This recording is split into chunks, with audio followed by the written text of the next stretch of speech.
अगर हम स्टूडेंट्स बात करें फैटी एसिड की, तो हम फैटी एसिड किस चीज़ को कहते हैं? स्टूडेंट याद रखें, फैटी एसिड जो होते हैं वो हमारे पास एलिफैटिक मोनोकार्बोक्सिलिक एसिड होते हैं। एलिफैटिक मोनोकार्बोक्सिलिक एसिड, इनको हम क्या कहते हैं? इनको हम कहते हैं fatty acid. Aliphatic monocarboxylic acid का मतलब क्या है स्टूडेंट्स? एलिफैटिक मतलब यानी स्ट्रेट चेन होंगे, स्ट्रेट चेन वाले होंगे, इनके अंदर कोई ब्रांच चेन वाले कार्बोक्सिलिक एसिड नहीं होंगे। इसके अलावा मोनो कार्बोक्सिलिक एसिड मतलब इनके पास सिर्फ एक कार्बोक्सिलिक ग्रुप होगा, सिर्फ एक कार्बोक्सिलिक ग्रुप होगा। कार्बोक्सिलिक ग्रुप कौन सा होता है स्टूडेंट्स? याद रखें, कार्बोक्सिलिक ग्रुप होता है COOH। COOH जो होता है हमारे पास, इसको कहते हैं कार्बोक्सिलिक ग्रुप। ये सिर्फ एक ही इनके अंदर कार्बोक्सिलिक ग्रुप होगा। और दूसरे नंबर पे क्या है? ये स्ट्रेट चेन होंगे, इनके अंदर कोई भी हमारे पास ब्रांच चेन वाला नहीं होगा। एग्जाम्पल के तौर पर अगर हम देखें तो ये देखें student, formic acid H bond C double bond O bond, अगर आप बात करें OH, यस, अगर इसकी बात करें हमारे पास ये, अगर हम बात करें तो हम कहते हैं इसके अंदर क्या है स्टूडेंट? सिर्फ एक ही क्या है? कार्बोक्सिलिक ग्रुप है। इसी तरह एसिटिक एसिड की बात करें, यस, एसिटिक एसिड की बात करें तो हम इसको भी कह सकते हैं इट इज़ द सिर्फ एक कार्बोक्सिलिक ग्रुप है। तो इसमें भी क्या है? ये हमारे पास क्या होगा? इसको भी फैटी एसिड कहा जाता है, it is called fatty acid. लेकिन एक बात याद रखें स्टूडेंट, फॉर्मिक एसिड को हम फैटी एसिड नहीं कह सकते। इसकी वजह क्या हो सकती है? इसकी वजह ये है कि स्टूडेंट फैटी एसिड में जो कार्बन के नंबर होते हैं वो कार्बन के नंबर 2 से स्टार्ट होकर 30 तक होते हैं, 30 तक होते हैं। कार्बन नंबर 2 से लेकर कार्बन 30 तक हो सकते हैं। और इसके अलावा स्टूडेंट्स कार्बन के 34 नंबर भी हो सकते हैं। 34 आपको वॉक्सेस के अंदर मिलते हैं, वॉक्सेस के पास 34 जो हमारे पास कार्बन के नंबर होते हैं। इसके अलावा 19 नंबर भी हो सकते हैं कार्बन के, किसके अंदर? ये बैक्टीरिया के अंदर जो होते हैं फैटी एसिड जो होंगे उनके अंदर कार्बन कितने तक हो सकते हैं? 90 तक हो सकते हैं। और स्टूडेंट ये जो हमारे पास मैंने बात की कि फैटी एसिड के पास जो कार्बन होंगे वो 2 से लेकर 30 तक होंगे, इसमें सिर्फ और सिर्फ इवन नंबर आते हैं, कोई भी ओड नंबर यहाँ पे नहीं आएगा। स्टूडेंट्स हमने बात की कि जो फैटी एसिड होंगे वो सिर्फ और सिर्फ उन कार्बोक्सिलिक एसिड पे मुश्तमिल होंगे जिनके पास सिर्फ 1 कार्बोक्सिलिक ग्रुप होगा। अगर तो 2 कार्बोक्सिलिक ग्रुप हो गए तो हम उसको कभी भी फैटी एसिड नहीं कहेंगे। अगर रिंग के स्ट्रक्चर में ये अगर हमें रिंग के स्ट्रक्चर में मिलते हैं तो फिर भी हम उनको फैटी एसिड नहीं कहेंगे। एग्जाम्पल के तौर पर अगर हम देखें स्टूडेंट्स, आप C double bond OH, COOH, ये हमारे पास क्या है स्टूडेंट्स? इसको हम कहते हैं ऑक्जेलिक एसिड। ये क्या है? Oxalic acid. ये कभी भी फैटी एसिड कंसिडर नहीं किया जाएगा क्योंकि इसके पास 2 कार्बोक्सिलिक ग्रुप मौजूद हैं। हम इसको कभी भी फैटी एसिड नहीं कह सकते। फैटी एसिड की शर्त क्या है कि उसके पास सिर्फ एक ही कार्बोक्सिलिक ग्रुप होना ज़रूरी है। और दूसरी शर्त क्या है कि वो स्ट्रेट चेन में पाए जाने चाहिए, वो रिंग स्ट्रक्चर कभी भी नहीं होगा या ब्रांच स्ट्रक्चर कभी भी नहीं होगा। अगर आप स्टूडेंट्स रिंग स्ट्रक्चर देखें तो हमारे पास देखें, अगर आप रिंग स्ट्रक्चर देखते हैं, अगर ये हमें इस फॉर्म में मिलता है COOH, तो इसको क्या कहते हैं? It is the benzoic acid. ये क्या है? ये बेंजोइक एसिड है।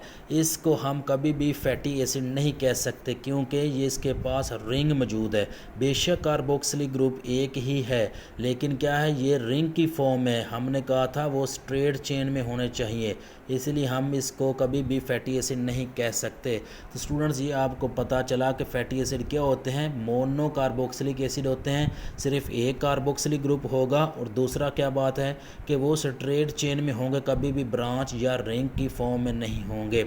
स्टूडेंट्स का फैटी एसिड को हमने 2 कैटेगरी में डिवाइड किया हुआ है। फैटी एसिड की जो है हमने 2 कैटेगरी में डिवाइड किया हुआ है। सैचुरेटेड फैटी एसिड होते हैं, सैचुरेटेड फैटी एसिड होते हैं, और अनसैचुरेटेड होते हैं, सैचुरेटेड फैटी एसिड, और दूसरे होते हैं अनसैचुरेटेड फैटी एसिड। स्टूडेंट्स इनमें डिफरेंस क्या होता है? ये अक्सर क्वेश्चन पूछ लिया जाता है। स्टूडेंट इन दोनों के अंदर नंबर 1 डिफरेंस क्या होता है? सैचुरेटेड फैटी एसिड वो होते हैं जिनके अंदर कोई डबल बॉन्ड नहीं होती, नो डबल बॉन्ड। क्या है? नो डबल बॉन्ड, इनके अंदर डबल बॉन्ड नहीं मिलती। और अनसैचुरेटेड फैटी एसिड जो होते हैं इनके अंदर डबल बॉन्ड होती है, इनके पास क्या होता है, डबल बॉन्ड होती है। कितनी डबल बॉन्ड होती है स्टूडेंट्स? डबल बॉन्ड याद रखें 2 से 6 तक डबल बॉन्ड हो सकती हैं। कितने हो सकते हैं जी? 1 से लेकर 6 तक, 1 से लेकर 6 तक इसके पास डबल बॉन्ड हो सकती हैं। और दूसरा अगर आप डिफरेंस की बात करें तो हम कहते हैं जो सैचुरेटेड फैटी एसिड जो होते हैं ये हमें कहाँ पे मिलते हैं? ये एनिमल्स के अंदर पाए जाते हैं। याद रखें स्टूडेंट्स, सैचुरेटेड फैटी एसिड जो होते हैं ये एनिमल्स के अंदर होते हैं, जबकि अनसैचुरेटेड फैटी एसिड जो हैं ये हमारे पास प्लांट्स के अंदर होते हैं। ये कहाँ पे मिलते हैं? These are present in plants.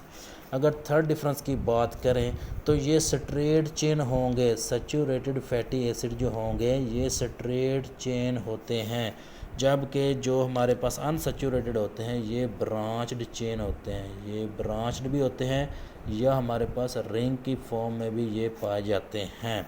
Fourth की अगर हम बात करें स्टूडेंट्स, हम कहते हैं जो सैचुरेटेड फैटी एसिड होते हैं इनको फैट्स भी कहते हैं। These are also called fats जी।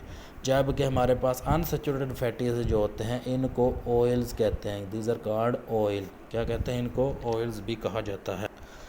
पांचवा अगर हम स्टूडेंट डिफरेंस की बात करें तो सैचुरेटेड फैटी एसिड जो होते हैं ये सॉलिड होते हैं रूम टेम्परेचर पे। ये क्या होते हैं? ये सॉलिड होते हैं, जबकि जो हमारे पास अनसैचुरेटेड होते हैं ये लिक्विड होते हैं रूम टेम्परेचर पे। किस फॉर्म में होते हैं? These are liquid at the room temperature. अब अगर हम स्टूडेंट्स एग्जाम्पल की बात करें, इनकी एग्जाम्पल की बात करें तो सैचुरेटेड फैटी एसिड में हमारे पास क्या आता है स्टूडेंट्स? नंबर 1 एग्जाम्पल आप देख सकते हैं acetic acid. Number 1 acetic acid कह सकते हैं। बुटारिक एसिड आता है, बुटारिक एसिड आता है। एसिटिक एसिड स्टूडेंट्स इसके पास कार्बन 2 होते हैं, 2 कार्बन होते हैं। इसके पास कार्बन 4 वाला एसिड होता है बुटारिक एसिड। इसके अलावा हमारे पास अगर हम बात करें तो पाल्मिटिक एसिड होता है, पाल्मिटिक एसिड होता है जिसके पास कार्बन 16 होते हैं। इसके अलावा स्टूडेंट्स अगर हम बात करें फोर्थ हमारे पास एग्जांपल आती है स्टेरिक एसिड। क्या आती है? Stearic acid. स्टेरिक एसिड के पास 18 कार्बन होते हैं। स्टूडेंट्स इसी तरह अगर हम बात करें अनसैचुरेटेड फैटी एसिड की तो इसकी एग्जांपल में हमें क्या देखने को मिलता है? नंबर 1 स्टूडेंट्स अगर हम इसकी एग्जांपल की बात करें, इसकी एग्जांपल में आता है ओलेइक एसिड। क्या आता है? ओलेइक एसिड आता है जो कि कार्बन 18 होते हैं, इसके पास कार्बन 18 होते हैं, ओनली 1 डबल बॉन्ड होती है। स्टूडेंट क्या होता है? इसके पास 1 डबल बॉन्ड होती है।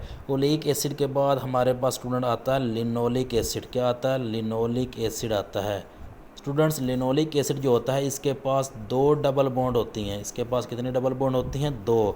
इसके अलावा हमारे पास आता है लिनोलैनिक एसिड। क्या आता है? लिनोलैनिक एसिड की बात करें तो स्टूडेंट इसके पास जो है इसके पास हम कहते हैं 3 डबल बॉन्ड होती हैं। इसके अलावा हमारे पास फोर्थ एग्जांपल की बात करें तो हमारे पास आता है एराकिडोनिक एसिड। क्या आता है स्टूडेंट्स? एराकिडोनिक एसिड आता है। एराकिडोनिक एसिड जो है इसके पास 4 डबल बॉन्ड्स होती हैं। तो स्टूडेंट इसी तरह हम कहते हैं मैक्सिमम कितनी डबल बॉन्ड हो सकती हैं? 1 से लेकर 6 तक डबल बॉन्ड हो सकते हैं। और एक इम्पोर्टेंट बात जो मैं बताने लगा हूँ स्टूडेंट्स, याद रखिए जो डबल बॉन्ड होती हैं एक से दूसरी डबल बॉन्ड जो होती है वो 3 कार्बन को छोड़कर होती है। याद रखिए। अगर एग्जांपल के तौर पर मैं आपको समझाता हूँ, ओलेइक एसिड को अगर आप देखें तो इसके पास क्या है? कार्बन सिर्फ 1, एक डबल बॉन्ड होती है। क्या होती है? एक डबल बॉन्ड होती है। और वो एक डबल बॉन्ड कहाँ पे होती है? कार्बन नंबर 9 पे। याद रखें कार्बन नंबर 9 पे इसके पास डबल बॉन्ड होती है। लिनोलिक एसिड की बात करें तो इसके पास 2 डबल बॉन्ड होती हैं। वो कहाँ कहाँ पे होती हैं स्टूडेंट्स? कार्बन नंबर 9 और कार्बन नंबर 12। कार्बन नंबर 9 और कार्बन नंबर 12 पे होती हैं। तो कितने का डिफरेंस आता है स्टूडेंट? 9 और 12 के दरमियान 3 का डिफरेंस आता है। इसी तरह अगर हम बात करें लिनोलेनिक एसिड की तो इसमें कार्बन जो होती है डबल बॉन्ड जो होती है वो कार्बन 9 पे, कार्बन 12 पे और कार्बन 15 पे मिलती है। तो स्टूडेंट्स 9 और 12 में 3 का डिफरेंस, 12 और 15 के अंदर कितना डिफरेंस? 3 का। तो इससे ये पता चलता है स्टूडेंट्स के जो डबल बॉन्ड होती हैं वो 3 कार्बन के डिफरेंस से आती हैं। अगर स्टूडेंट्स हम मेल्टिंग पॉइंट और बॉइलिंग पॉइंट की बात करें तो हम कहते हैं कि इनके मेल्टिंग और बॉइलिंग पॉइंट्स ऑर्गेनिक सॉल्वेंट में इंक्रीज़ होते हैं जैसे जैसे इनके नंबर ऑफ़ कार्बन बढ़ते जाते हैं। फॉर एग्जांपल हमारे पास अगर कार्बन 4 वाले को ले लें हमारे पास, हम कहते हैं it is the butyric acid. Butyric acid का मेल्टिंग पॉइंट होता है -8 सेल्सियस।